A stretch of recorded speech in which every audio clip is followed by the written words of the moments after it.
He is the gold standard of leadership and the founder of a revolution to return us, our country, to limited government and the core of our beginnings. Ladies and gentlemen, Texas Congressman and the next President of the United States of America, Mr. Ron Paul.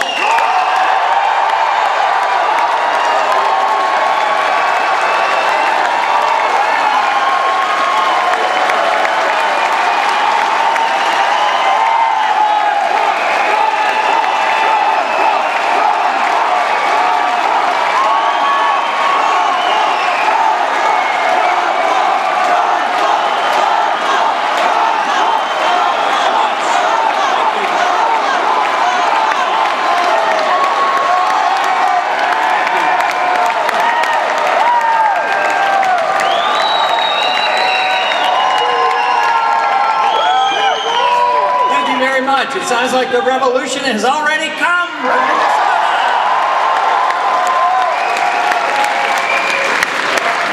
I want to thank Kurt for that very nice introduction, and I do want to emphasize Mary Ann Stebbins as all the work that she has done to help organize this and many other freedom-oriented events. Also, I'd like to introduce my wife, who's sitting over here.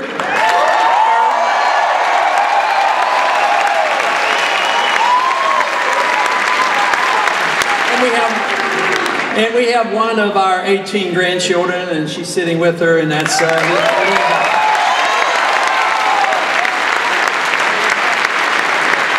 it is great to see a nice crowd and a lot of enthusiasm for a very special issue, something dear to my heart, and that is liberty. If government is the opposite of liberty, especially when they avoid doing the things they're supposed to, the government in our country, especially, was created to protect liberty. Unfortunately, in these last several decades, I'm afraid they have been misled, and they are stealing our liberty from us. But something pretty big is happening in this country, not only with this election, but there's a change in sentiment. There's a lot of enthusiasm now for the cause of more freedom and less government, less war, and a free market economy.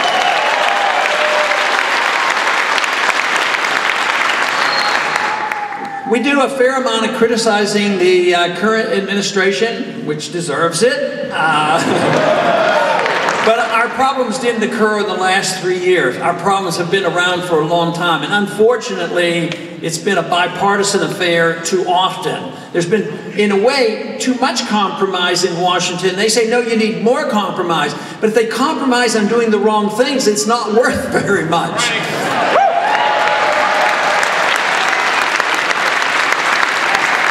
And this is what's happened. You know, conservatives and Republicans might want to spend money in one way, and liberals and Democrats might want to spend the money in the other way, so they get together and agree to it. And then they agree on a monetary system that facilitates it.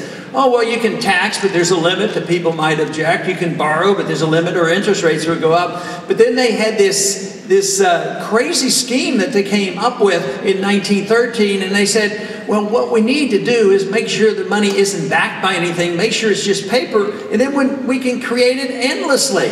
And of course, that has led us to this trouble we have today. This is the reason the founders were explicit during the Constitutional Convention and putting into the Constitution that they didn't want to have runaway inflation again because they had it at the beginning of our history. And that is why they said that the states only could use gold and silver as legal tender.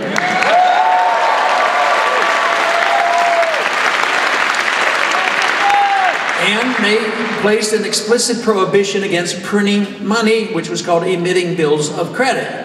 And they gave no authority for the Federal Reserve System.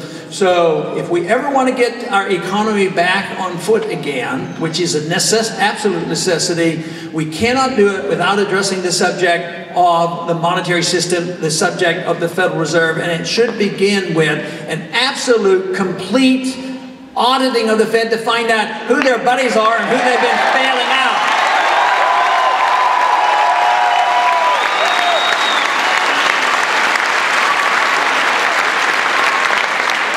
So much of our problems with big government came from 1913 on, and especially in 1971 when the last link to gold was removed. And that meant there were no limits whatsoever. And look at any economic chart about what's happened since '71. The expansion of government, the expansion of debt, the price inflation, the many wars that we've been fighting. It's exponential growth since there are no limits, except the market is also very powerful too.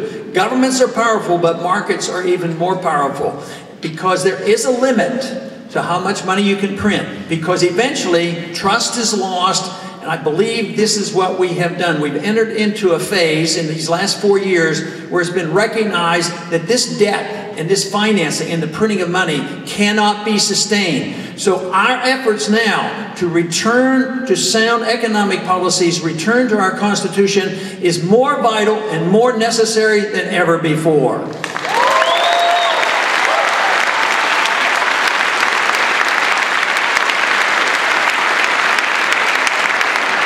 So if liberty is the cause, we have to restrain the government. That is what the founders gave us. They gave us a document that placed no restraints on the people, but put restraints on the federal government. Today it's been turned around. The federal government is putting restraints on the people, and they have turned the government into a secret operation. It should be the opposite. We should have full exposure, not only of the Fed, but the full exposure of our government.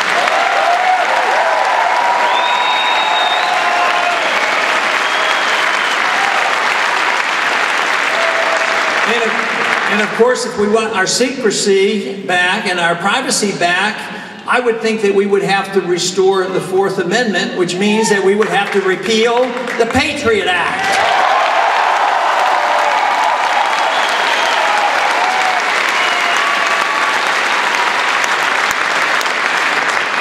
You know, the problems that we have had since 9/11 have been significant, and that was a bad day for all Americans because many Americans died, and it was a very, very tough time.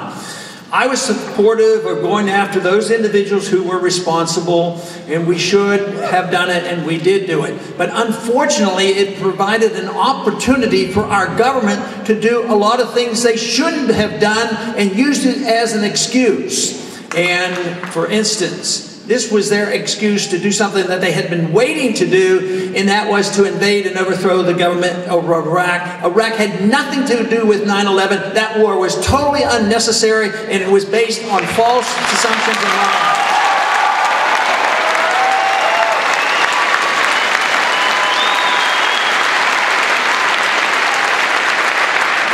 There was a simple little procedure placed in the Constitution to try to prevent wars of that sort. The provision is simply that presidents aren't allowed to go to war without a declaration of war. The Congress and the people, through their congressmen, are supposed to make these declarations. I was serving on the International Affairs Committee when the resolution was coming along to give this authority to the president. And it wasn't a declaration of war. So I said, look, this is going to lead to war. What they want to do is just give the authority to the president to do whatever he wanted, whatever he thought was necessary. And they had been wanting the war for about 6 or 7 years before this. My first speech against the oncoming war was in 1998 because it was announced by our administration that our policy was the overthrow of the government of Iraq.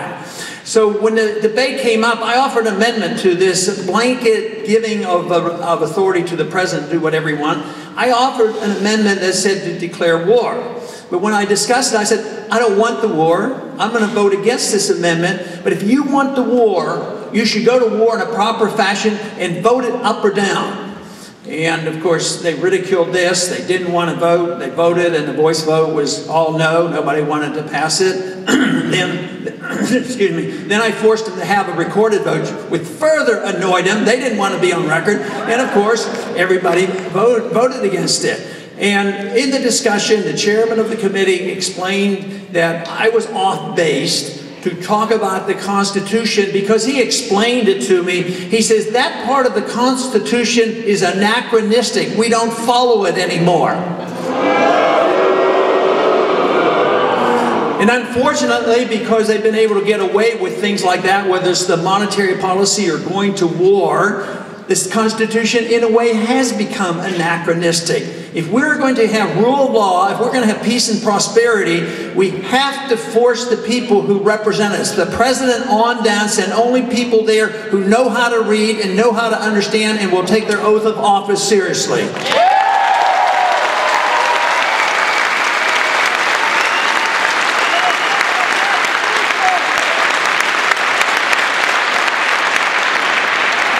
But because we have delivered so much power to the executive branch, we go to war without declaration. We have delivered the legislative process to the executive branch.